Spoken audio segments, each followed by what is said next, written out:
આખી જિંદગી તો આવી રીતના એકલા ક્યાં સુધી રહીશ, કેટલું કરીશ, હું તારી બધી જરૂરિયાતો પૂરી કરીશ. કીધું કે તું પરણી જ છો એટલે આ બધી વસ્તુ પોસિબલ નથી. તો એણે મને એવું કીધું કે મને મારી વાઈફ ગમતી નથી, હું એને છોડી દેવાનો છું અને હું તારી સાથે જ રહીશ. તો કે તારી પાસે જે બી પૈસા છે, જે બી કંઈ ઘરેણા હોય એ તું મને આપી દે. હવે હું તારો પતિ છું એટલે હું તારી યારે જીવનમાં ક્યારેય ખોટું નહીં કરીશ. મારી સર્જરીને 4 દિવસ થયા હતા તો બી જબરજસ્તીથી મારી હાથે શારીરિક સંબંધ બનાવ્યા કે હવે તું મારી પાસે પૈસા માંગીશ અને મને બહુ ફોન કરીશ તો હું આપણા બેવના જે ન્યૂડ ફોટા છે એ હું બધે વાયરલ કરી દઈશ અને તને કશે જીવવા જેવી નહીં રહેવા દઉં. ફેસબુક ઉપર મારા બધા ચેટ ને એવું બધું શેર કરવા લાગ્યા. મહિલાઓના જાતીય શોષણના અનેક બનાવો આપણે ત્યાં સામે આવતા રહે છે. કેટલાક પુરુષ લગ્નની લાલચ આપીને આવી મહિલાઓનું શોષણ કરતા હોય છે. સુરતમાં એનાથી પણ વધુ ચોંકાવનારી એક ઘટના સામે આવી છે. લગ્નની લાલચ આપીને એક પરિણીત માલે તુજાર ફેમિલીના નવીરાએ એક યુવતી છે જે પોતાના બિઝનેસ ફિલ્ડમાં મોટું નામ ધરાવે છે એ યુવતીને ગર્ભવતી બનાવી દીધી. એટલું જ નહીં, બાદમાં એ યુવતીના દાગીના ગીરવે મુકાવ્યા, એમાંથી જે નાણાં આવ્યા એ પણ હજમ કરી ગયો. આવા બધા ગંભીર આક્ષેપો સાથે યુવતીએ સુરતના ઉત્તરાણ પોલીસ સ્ટેશનને લેખિત ફરિયાદ કરી છે. જો કે પોલીસે આ લેખિત ફરિયાદ પરથી કોઈ કાર્યવાહી કરી નથી એવો પણ આ યુવતીનો આક્ષેપ છે. છેવટે આ યુવતી પોતાની વ્યથા વ્યક્ત કરવા માટે મીડિયા સામે આવી છે. જોઈએ આ યુવતીએ શું કહ્યું. હું સુરતમાં રહી બિઝનેસ કરી મારું ગુજરાન ચલાવું છું. હું છેલ્લા 15 વર્ષથી સુરેશ બુઆ નામના વ્યક્તિને ઓળખું છું અને અમારા ફેમિલી રિલેશન છે. હું એને મોટા ભાઈ સમાન માનતી હતી.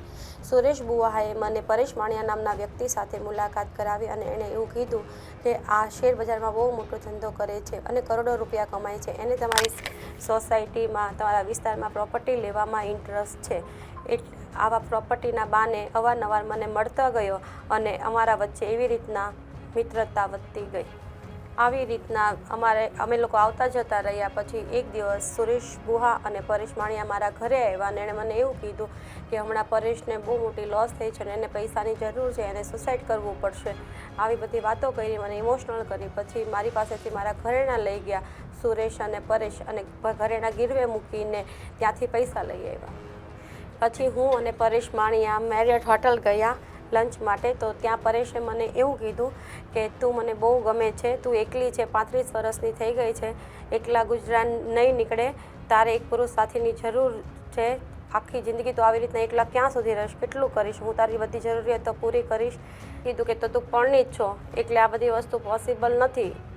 તો એણે મને એવું કીધું કે મને મારી વાઈફ ગમતી નથી, હું એને છોડી દેવાનો છું અને હું તારી સાથે જ રહીશ અને તું મારા પર ભરોસો કર, હું તને લાઈફમાં ક્યારેય દુઃખી નહીં થવા દઉં અને હું તને મારી વાઈફની જેમ જ તારી સાથે રહીશ અને હું તને બધો જ હક આપીશ.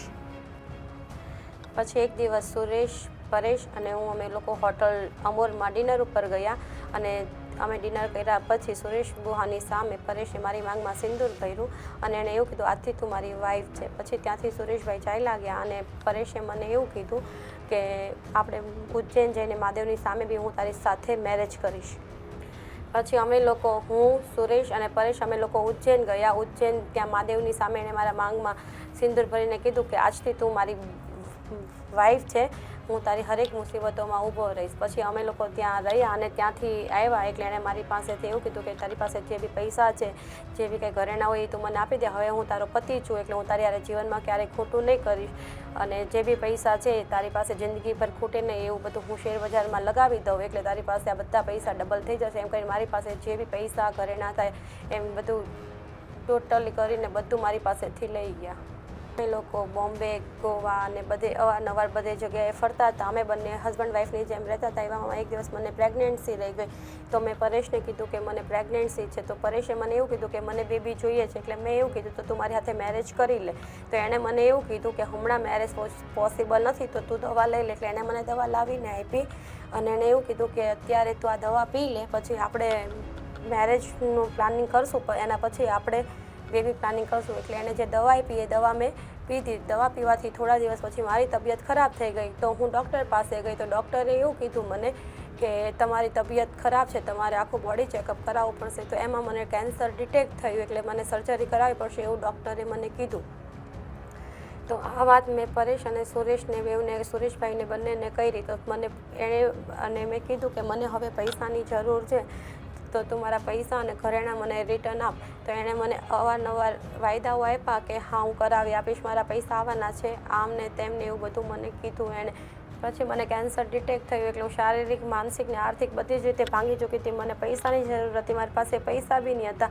એટલે મેં એને ફોન કર્યો એટલે એ મારી પાસે આવ્યો અને ત્યારે બી મારી સર્જરીને 4 દિવસ થયા હતા તો બી જબરજસ્તીથી મારી હાથે શારીરિક સંબંધ બનાવ્યા. અને પછી એણે મને એવું કીધું કે તું ટેન્શન નહીં લે, હું તને 2-5 દિવસમાં બધું પૈસા અને જ્વેલરીની મારાથી જેટલું થશે એમ કરીને હું તને છોડાવી દઈશ. અને એવું કહીને મારા ઘરેથી ગયો. પછી હું એને થોડા દિવસે ફોન કરતી પરેશને કે મને પૈસા કરાવી દે. સુરેશભાઈને ફોન કરતી કે તમે પરેશને કહો પૈસા કરાવી દે. તો એક દિવસ મને પરેશે ફોન કરીને એવું કીધું કે હવે તું મારી પાસે પૈસા માંગીશ અને મને બહુ ફોન કરીશ તો હું તારા આપણા બેવના જે ન્યૂડ ફોટા છે એ હું બધે વાયરલ કરી દઈશ અને તને કશે જીવવા જેવી નહીં રહેવા દઉં. પછી એણે મને એવી વાતો કરી એટલે મેં એને એવું કીધું કે તું આવું બધું કરીશ તો હું પોલીસ પાસે જઈશ અને હું તારી કમ્પ્લેન આપીશ. તો એણે મને એવું કીધું કે પોલીસ મારું કંઈ ઉખાડી નહીં લે, પોલીસ મારા ખીચામાં છે ત્યારથી જે થાય એ કરી લે.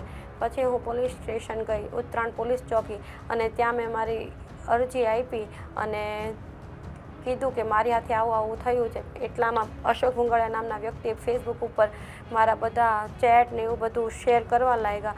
આ વાત મેં પોલીસ સ્ટેશનમાં કીધું તો એણે મને એવું કીધું કે હું તમારી ફરિયાદ લઈ લઉં છું, પણ આ તમારે અરજી બીજી પોલીસ સ્ટેશનમાં ટ્રાન્સફર કરવી પડશે કેમ કે આ તમારો વિસ્તાર નથી લાગતો. એટલે એણે ઉમરા પોલીસ સ્ટેશનમાં ટ્રાન્સફર કરી.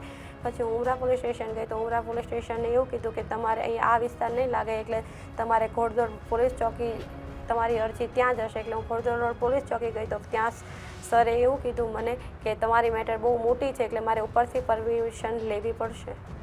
હું કેન્સર પીડિત છું, મારા પૈસા ગયા, મારું શારીરિક શોષણ થયું કે જેથી હું ગુજરાત પોલીસ, સુરત પોલીસ અને હર્ષભાઈ સંઘવીને મારી વિનંતી છે કે આવા ગુનેગારોને કડકમાં કડક સજા અપાવે અને મને ન્યાય અપાવે.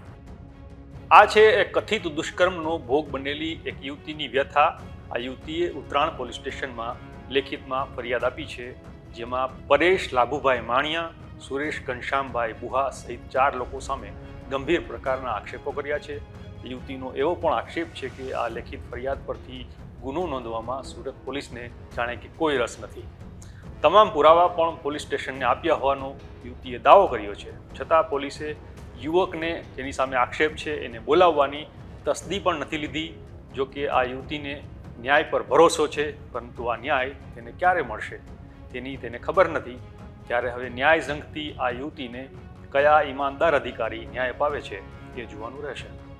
આ વિશે આપનું શું માનવું છે અમને કોમેન્ટ કરીને જણાવજો અને આપણે મળતા રહીશું વાઇબ્સ ઓફ ઇન્ડિયા પર.